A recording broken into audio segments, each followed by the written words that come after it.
નમસ્કાર ખેડૂત મિત્રો, હું નિશાંત ગોસ્વામી અરિયન બાયોફર્ટિકેમ પ્રાઇવેટ લિમિટેડમાં આપ સૌનું હાર્દિક સ્વાગત કરું છું.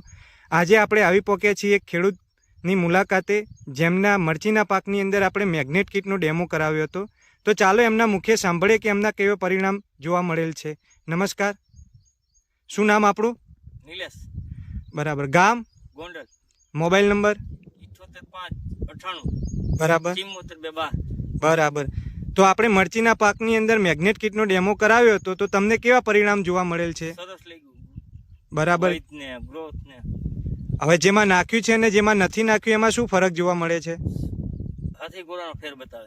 બરાબર. જોઈ શકો છો ખેડૂત મિત્રો, આ ચાસની અંદર આપણે મેગ્નેટ કીટનો ડેમો કરાવેલ હતો અને આ ચાસની અંદર આપણે મેગ્નેટ કીટનો ડેમો કરાવેલ નથી. તો બંનેમાં હાથી ગોળાનો ફરક જોવા મળેલ છે. તો બીજા ખેડૂત મિત્રને શું ભલામણ કરશો? આ વસ્તુ વાપર્યા જેવી છે કે નહીં? હા વાપરા જેવી છે. બરાબર. ધન્યવાદ.